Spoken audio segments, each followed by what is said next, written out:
What's up, everybody? This is Jordon Comstock, and you're watching the Best Practices Show.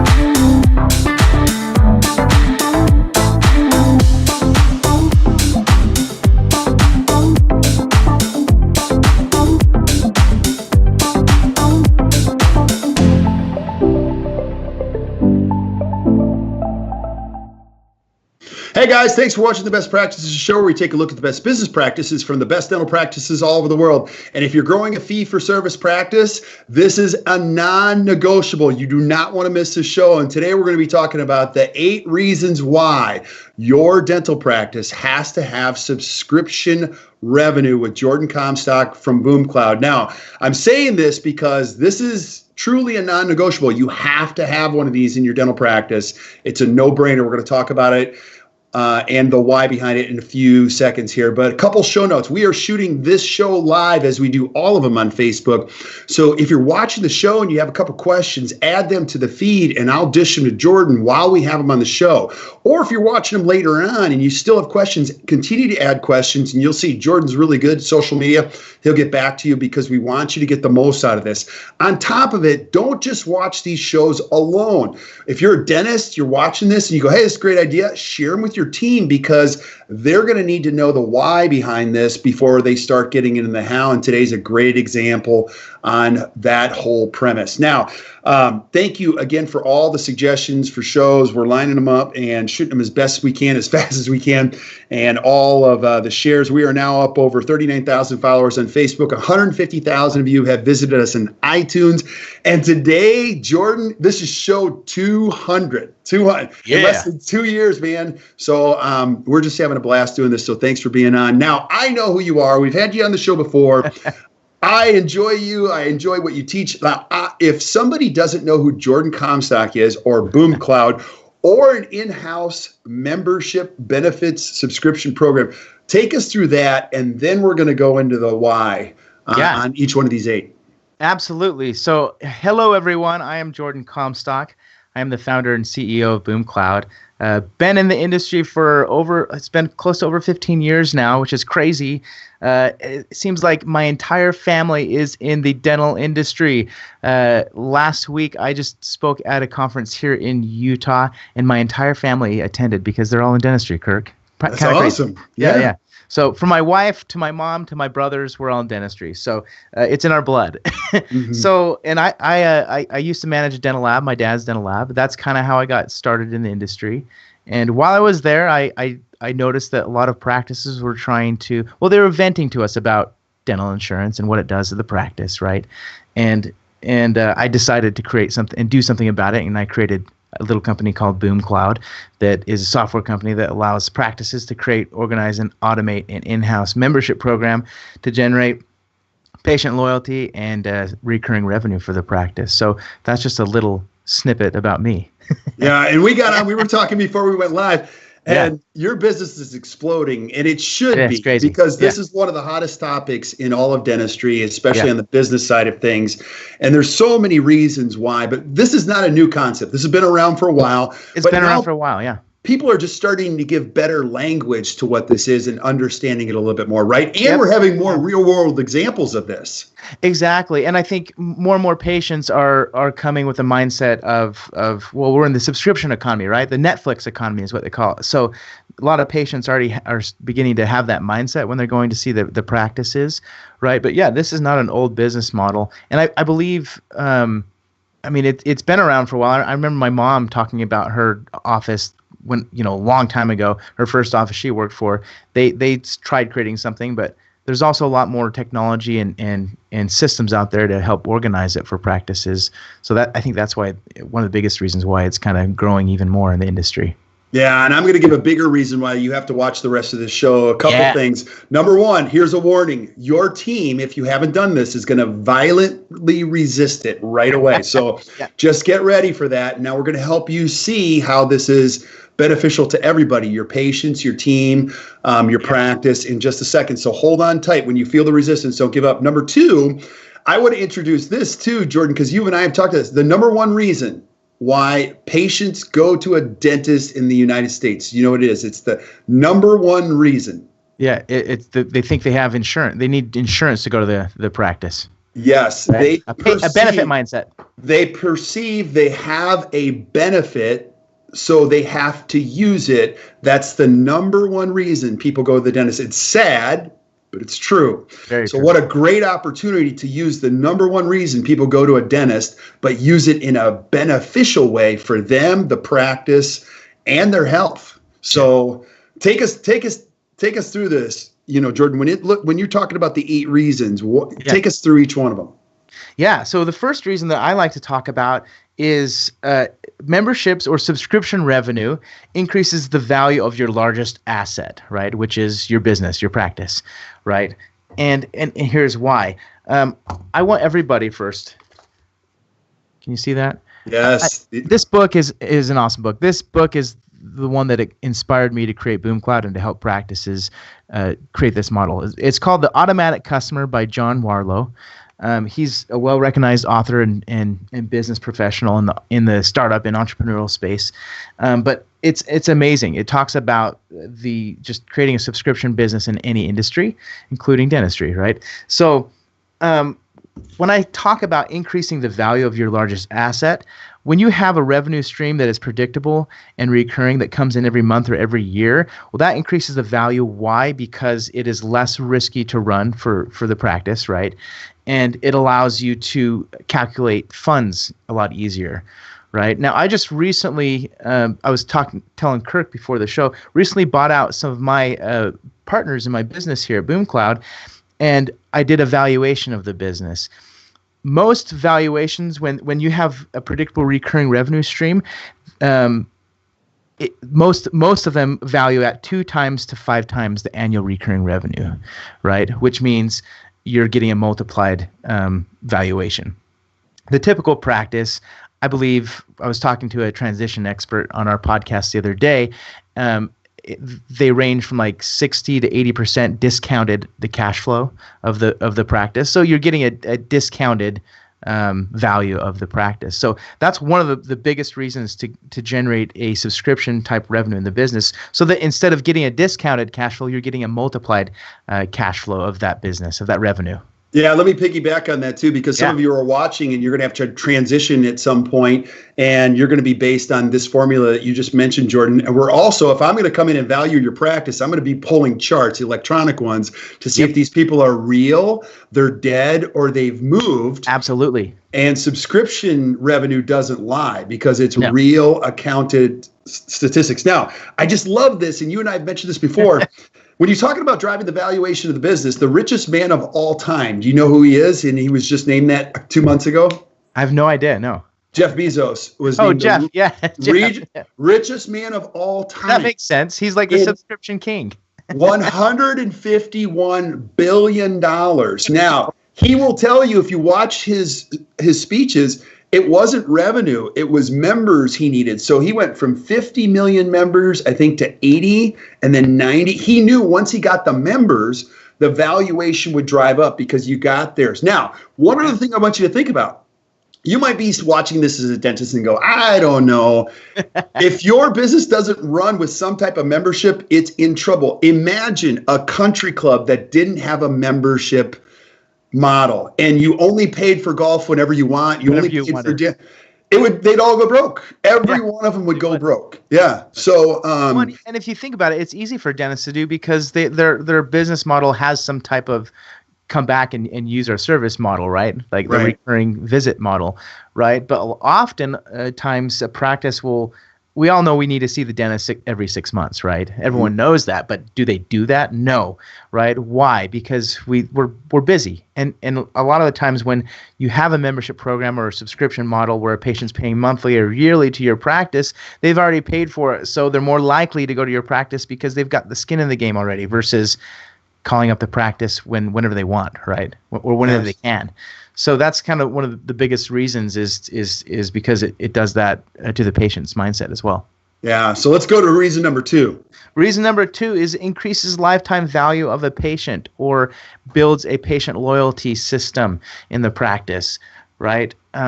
There's a lot of dentists I'm in Utah. There's a lot of dentists here, right? And if I wanted to, pick and choose any dentist, I could, right?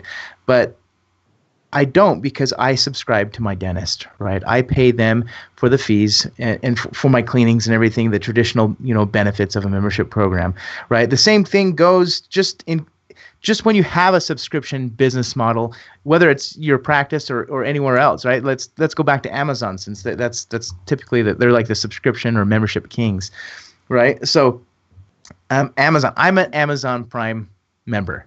I'm sure you are too, right? Mm-hmm. So the other day I was in Best Buy looking for a TV, and I found like the perfect TV, right? But then I remembered, I'm like, wait, I'm an Amazon Prime member, and I don't want to fit this in my car, right? So I found the same TV on Amazon Prime, and because I'm a member, I chose to buy it from Amazon while I was in Best Buy, right? So that's a good example of patient loyalty or customer loyalty, right? The same thing can happen to your patient base, because they're already subscribed to you. The next mailer they get for the free cleanings, they're not going to go to that, because they've already subscribed. They've already made the investment to your practice, right? So increasing patient loyalty also increases the value of the practice, right? Because like you said, Kirk, when you do an evaluation of a practice, you want to see if those patients are dead, active, or whatever, right? Whatever they may be. Yeah.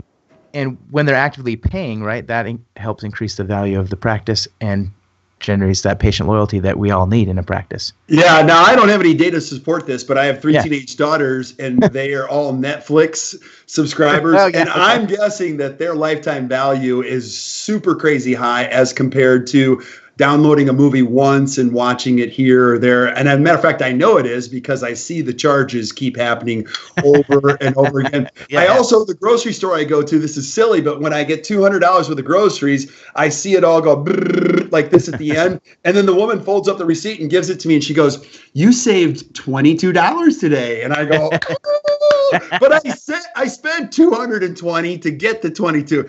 Oh, wait, I just got my Nordstrom bucks too. Where are those? So I get Nordstrom bucks for like $40. And I'm like, well, I got to spend my Nordstrom bucks. But I spent $2,000 to get $40. You know what I mean?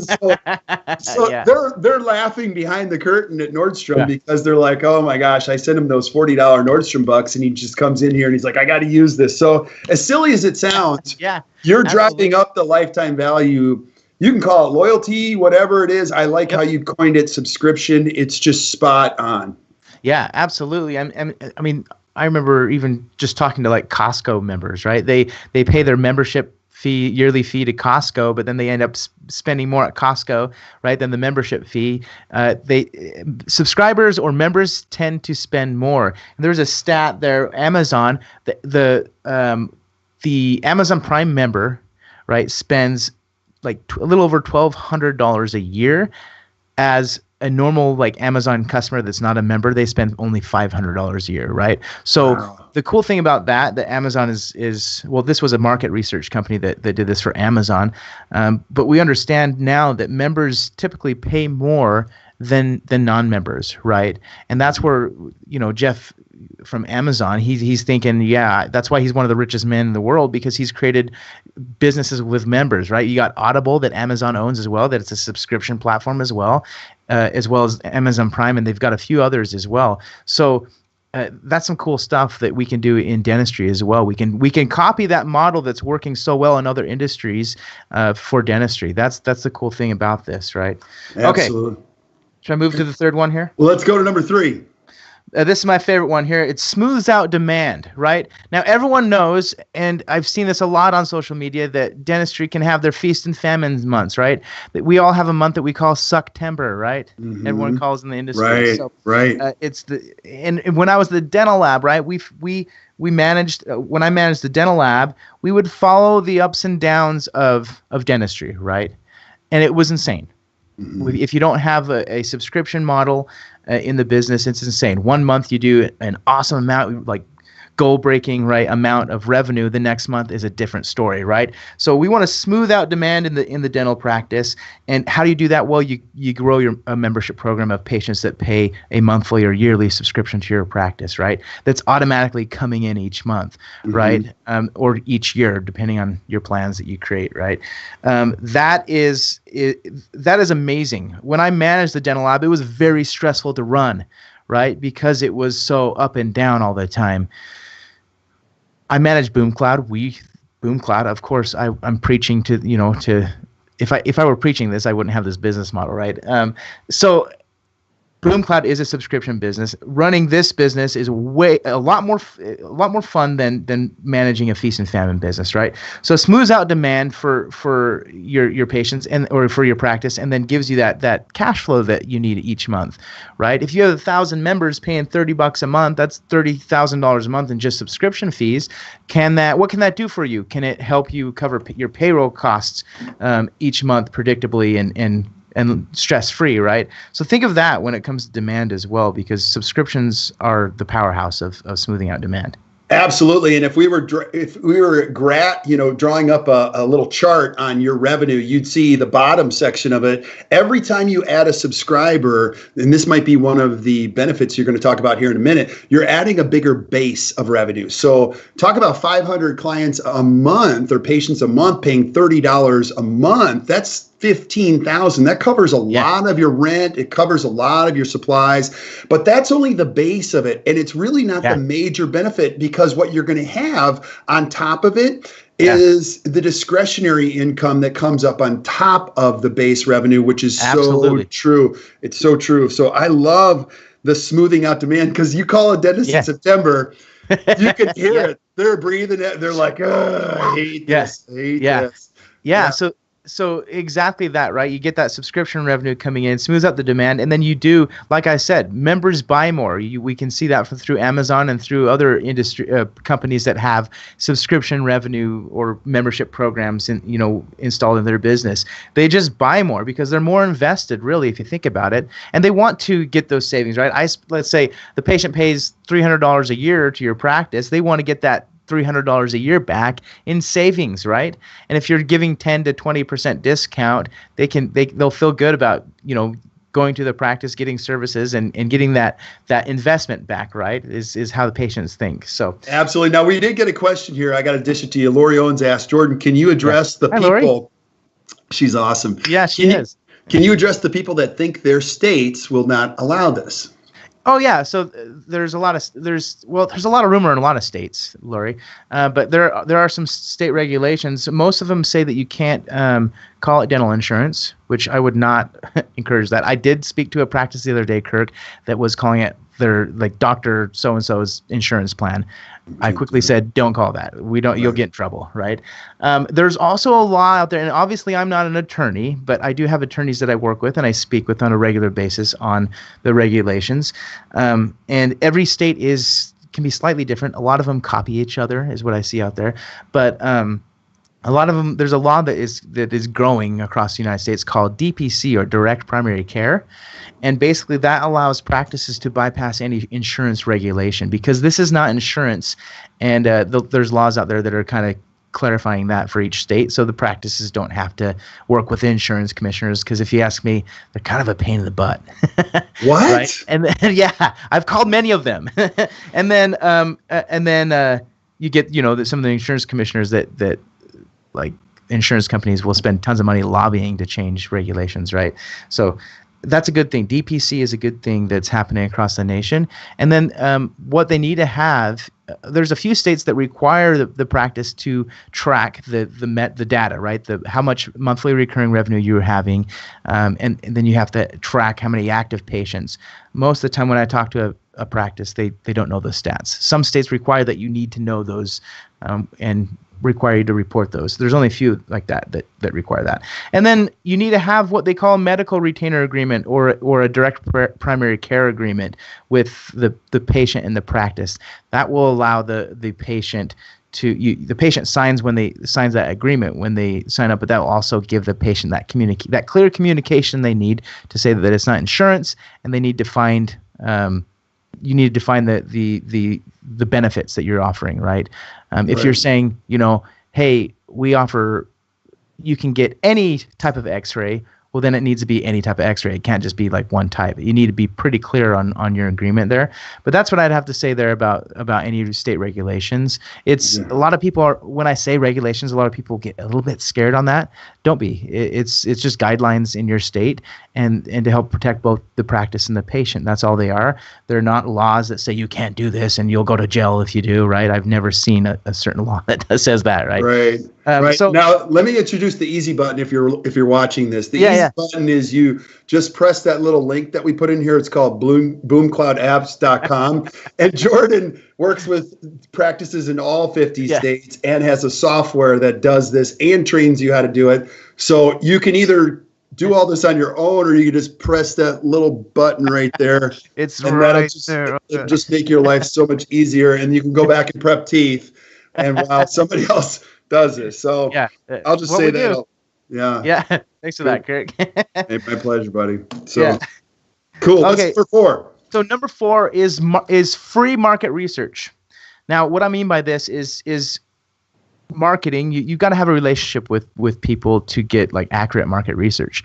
And the only way, one of the best ways to build a relationship is ensure that patient is paying monthly or yearly to come into the practice, where you can then talk to them, right, and understand what their mindset is in regards to dentistry and the services you provide, right? So free market research, that is one of my favorites. Being a marketer, we have subscribers to BoomCloud, right? We're able to reach to those subscribers that have created a relationship with us and say, what do you think about this feature in BoomCloud? Or so the same concept can be done in your dental practice, and you can say, what do you feel about this in our practice, and understand what the market would want or what the patient mindset is, right? Which I think is a critical component of your practice, is understanding your patient base, right? So free market research is my number 4 one there.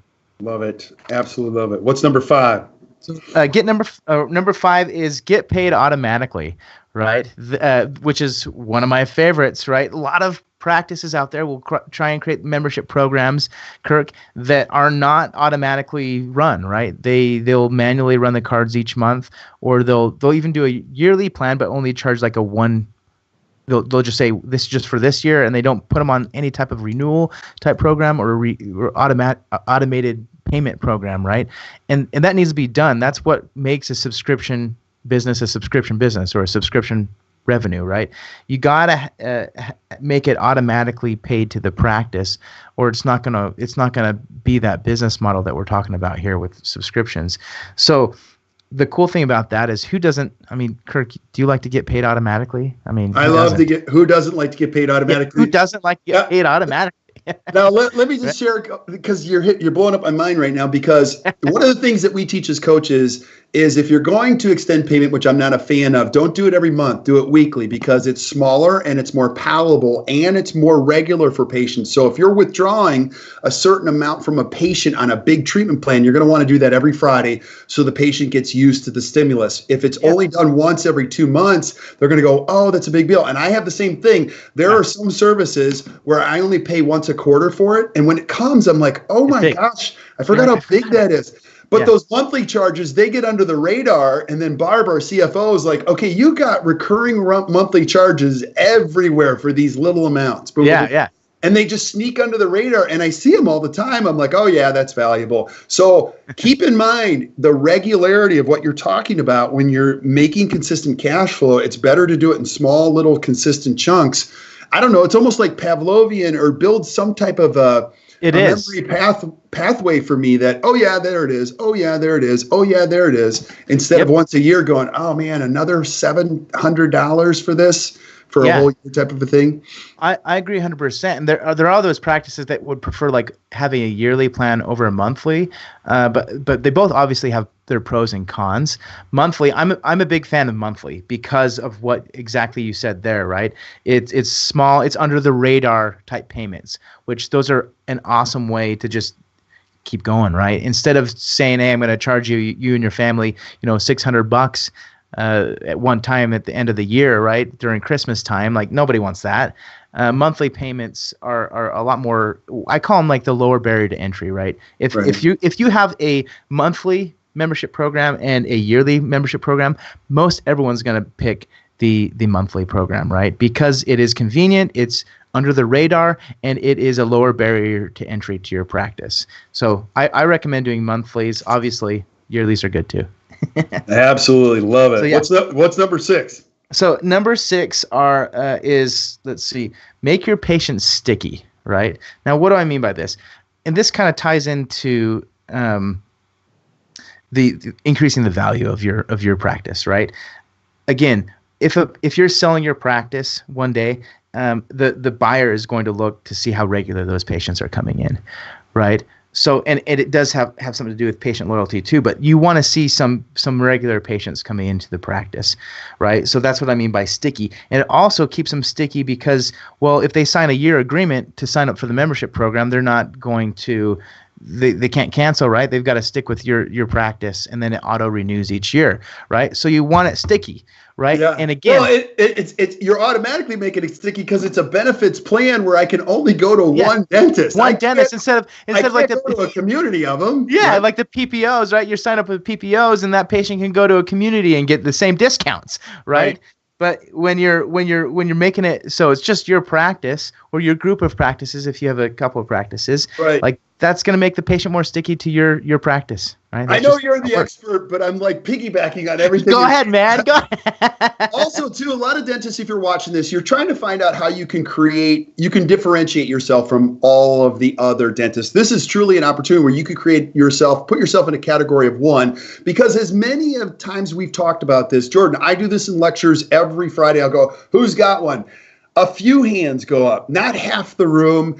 Yeah. If a quarter of the room went up, I would be shocked. But it's usually 10% of the room will go, I've got one. I've had it for years. I would never do without it. So you're also, when you talk about sticky, you're putting yourself in a category of one or very few that do this. Yeah. Well, most practices will do the 10% cash discount, which drives me nuts because it only incentivizes the patient to come in that time, right? You need to have it be a recurring or a predictable discount, if you will, right? When the patient comes in. And so I'm not a big fan of like the 10% discount. Like if the patient comes in to pay cash, they just give them a 10% discount. Why don't you say to that patient, why don't you should subscribe to our program because you can get all these preventative care benefits, plus you'll get a little bit more discount when you subscribe or when you're a loyal patient of ours. You want that stickiness and you want that recurring patient visit. That's the whole business model of dentistry anyways, right? Yeah. Wait, I'll piggyback on that one more second. There's a young dentist in Kansas, and he told me how he presented. So if a patient comes in with a tiny little broken cusp, he'll go, hey, look, I'll fix this, and it's free today if you sign up for our membership program. Now, I could charge for that, but it's like I'm going to do a simple little thing really fast, and I'm retaining a patient for years and years. No charge today. If you sign up for our membership program, it's $30 a month, blah, blah, blah. Boom. You get this, you get this, you get this. He goes, no brainer. So something to think about. It is a no-brainer. Yeah, and practices need to make the plan a no-brainer. Like that's a great example of doing that, right? When you offer a little bit of value for the patients that sign up for the program like that like, oh, it's not free, it's free today and I can just subscribe. Well, they're really still paying you, right? But that particular service is free, and then they're going to come back more because what have we know? We're on number 7 now. My 7th one is subscribers buy more, right? Wait. We've mentioned that. So that's exactly what we're going right there, Kirk. Yeah. What is it? Do you know the Costco number? I forgot. We had Chris Phelps on, who's a mutual friend of ours. Yeah. And he said Costco, when they started really getting into us, it was like, I can't remember the number. I'm going to misquote it, but it was more than 300%. Uh-huh. People that were members spent 300% more in an environment like that. Members always spend more. They always spend more. It's because it's that investment mindset where they invest whatever $300 a year or whatever it is to the practice, out there. They invest that and they want to get it back in savings, right? My wife does the same thing when she goes to Costco, right? We pay the membership and then she's like, I got to get my savings, right? And then we end up spending way more than if obviously Costco doesn't allow non-members, I think, right? Mm-hmm. See, they got me hooked. And if I were a non-member of Costco, I would just go occasionally, right? But since we are members, I go pretty regularly, and we buy more because we got to get those savings, right? Absolutely. Absolutely. So yeah, that's the seventh one there. Subscribers buy more. So keep that in mind because your patients will buy more. Dr. Phelps tells a story where there was a patient that came into his office and because they saw his like membership program when he was driving down the street or something, he was advertising it, and the patient came in and said, "Hey, do I if I sign up for this membership program today, could I get any discount from the service I need?" Because the patient knew he needed some work done.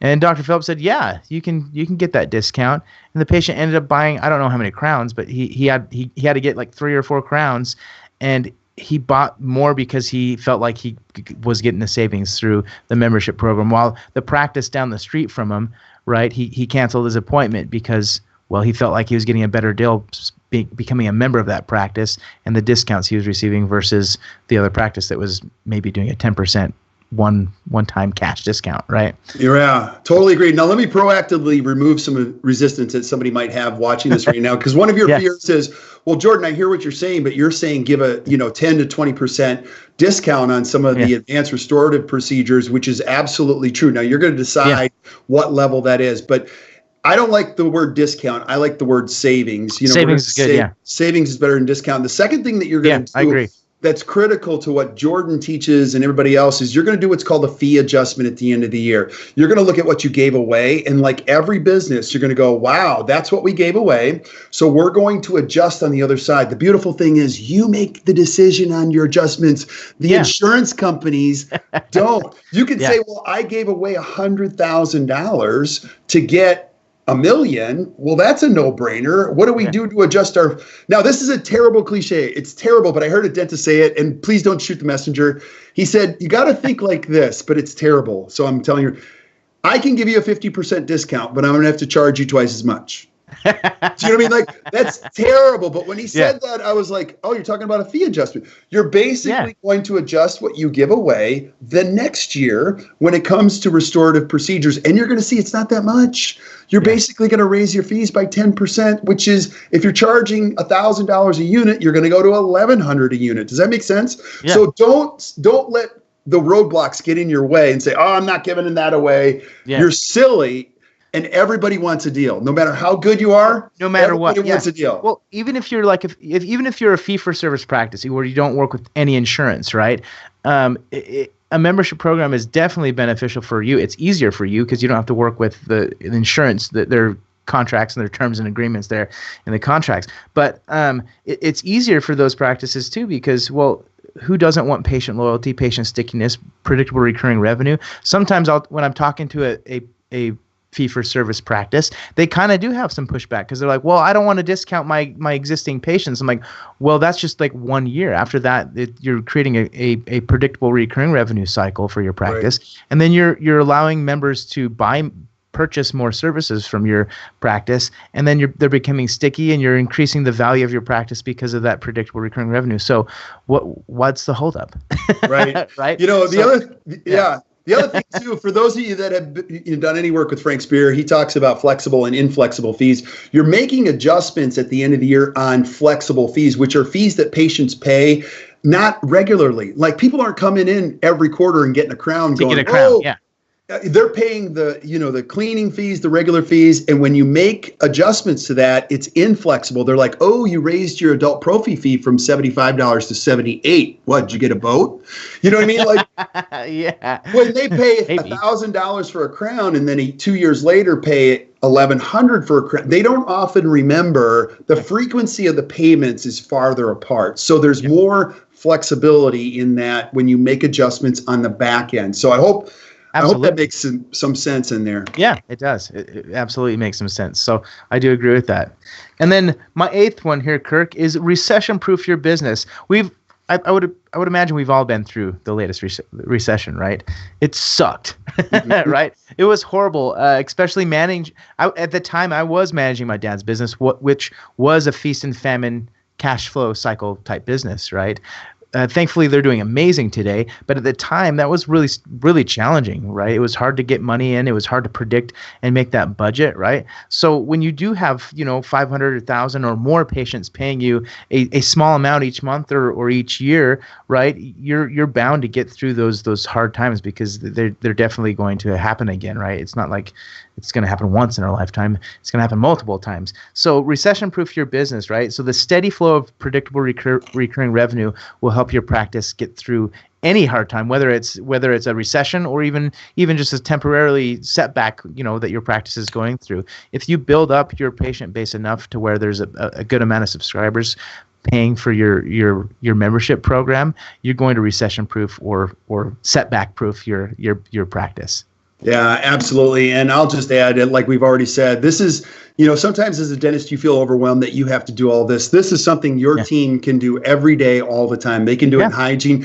You put your team to work on this. First of all, like I said, they're going to resist it. But once they get it, they're going to be like, this is a no-brainer. I sold 4 today. You can start to keep track of this in your morning huddles and go, hey, I sold 1 yesterday. I sold 2, and make it a little game where if somebody sells 10 in a month, hey, I'll send you to dinner with your spouse. Yeah, that's fantastic. Make a little game out of it, Yeah, and you have to, if for those of you practice owners listening, you have to incentivize your people, right? Your team. They're not just going to do it because they love you, right? They're going to do it because they need some incentive, right? Everyone works that way. I work that way. My team here works that way. I've not yet met a person that will just do something out of the kindness of their heart. Well, maybe you, Kirk. You're pretty kind. Oh, it's not. Don't worry. I'm getting a lot out of this. I mean, I get the world's best experts on the show. I get to take CE for my job. Like, how great is that? Yeah. So, I do want to kind of shift gears now that we've kind of went through those 8 reasons, right? If we have some time, we do have. You mentioned that people do have pushback, right? The team members do. So let's talk about the benefits of your team when you create a membership program, and the benefits of the patients, right? So the benefits, if you're a team member listening, the benefits of managing and growing a membership program are going to be a few things here. One is you're not going to work with those awesome PPOs anymore, right? You're going to reduce dependence on PPOs, right? That's natural. That happens, right? And I know, because my mom's an office manager, how fun those PPOs are to work with, right? Yeah, and they're getting funner, which is not a word. No, it's not, but it makes sense. Right. We just did a web session with Sandy Hudson, and she started explaining the nuances of what are called shared agreements, which means the big insurance companies are doing what's called shared agreements, which means they're sharing their agreements across patients, which is lowering what? Your reimbursement. And it's building a bigger machine, which you're not going to be able to fight. Now they don't have billion-dollar attorneys; they have trillion-dollar attorneys working. Yeah, so it's you're a not nightmare. going to win. It's a nightmare. So reducing dependence on PPOs for you front office managers and team members, that's a huge benefit, not having to work with all that red tape. I hate red tape, and I'm sure you do too. So that's a huge benefit. And then obviously when you get to your membership program to a certain level, like I said, it does smooth out demands, which does stabilize your job, right? Which is a huge benefit. And then for the patient side, it makes the patient happy. Patients, right. I'm sure you can ask all your patients what their feelings are about their PPO or their insurance, right? Their insurance plan. They're not going to understand what their plan provides them fully, and it's going to cause confusion and sometimes even anger, right, with your patients. So that's a good thing for your patients when they don't have to deal with that. They pay the practice directly, and they work with the practice directly. So patients want more of that, right? As a patient, I want to go to the practice and have a hometown feel. I want to know that patient knows me and is got my back, is going to take care of me correctly, right? And not have some third party come and dictate, my treatment, what I can get done, right? So more and more patients have that mindset, and that's a good thing when you have a membership program, right? And then they're able to. So my mom's an office manager. They recently created a membership program, and she had a patient in tears the other day because their family has been stressed about finding some type of way to provide a quality care for the children, right? She works at a pediatric office, and And the mom was just in tears because she signed up for the membership program and finally felt like she could give her family what they needed with their oral care, right? So I think that's a huge benefit when patients feel like they can go directly to the practice and not have to worry about working with all the complicated third parties out there. So. Yeah, no, we'll go even a layer deeper. Remember, people go to the dentist because they perceive a benefit. A lot of them don't go because it's going to be too expensive to take my family of 5 or whatever. But let's go down to the details. When you start creating an in-house members program, benefit program, patients are going to go, okay, well, wait a minute. This is cheaper than what I pay for my Delta at the company I work for. And you're going to go, it's a no-brainer. Yeah. And then that also opens the door for you to go, what company do you work for? And they go, I work for XYZ company. If I was a dentist, I would be visiting one of those companies a week going, who's in charge of XYZ, the dental plan? I'll save you millions over the next 2 years. You'll get an appointment with anybody. Yeah, well, that's one of my biggest things that I think practice should start doing more and more. A lot of them will start just, marketing to just their local neighborhoods and things like that. But marketing to your local small businesses can be the best thing for your practice because you sell to one person and you may get 50 or 25 or whatever the number of employees they may have, right? And that's a great way. And keep in mind that I'm a business owner. Kirk, you're a business owner. We're looking for ways to always give benefits to our team members here that work so hard for us, right? So if I were, a local business owner and somebody came to me and said, hey, I noticed you have, X amount of employees and team members that, that you guys have a dental insurance that you provide for them. Maybe they do, maybe they don't, but then you can compare, what they're paying for the dental insurance and then make a switch, right? So I love it. And here, I just thought of this. So when you go into the XYZ company and get to the HR person, go, see, Mr. XYZ, now you're not going to give your employees a list. You're going to give them a relationship. Yes, I love that. That's drop great. the mic. Drop the mic. Yeah, no, that's exactly what they want. And that's exactly what patients want. They don't want to go to a practice and just have some random doctor that they don't know work on their teeth, right? It's a relationship business, right? So keep that in mind too, that patients don't just want to go. I mean, I think that's where the medical industry is kind of gone off path, right? Is because you go to any medical here in Utah, we've got Intermountain Healthcare, which is pretty much a monopoly here. And you go to any practice there and you get assigned a random doctor that you have no relationship with, right? And they just kind of herd you in through cattle, right?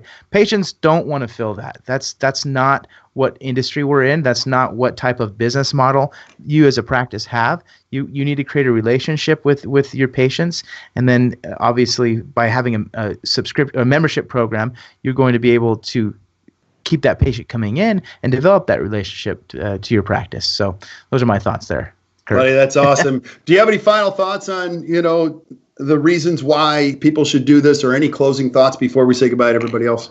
Yeah. So my final thoughts are, generate that predictable recurring revenue. It's a semi-new business model in dentistry, and it's why honestly the dental insurance companies have the biggest buildings in your city, right? Because they have a ton of predictable recurring revenue coming in, and they're able to buy those big buildings, right? That's a benefit. Obviously, I'm not all about the money.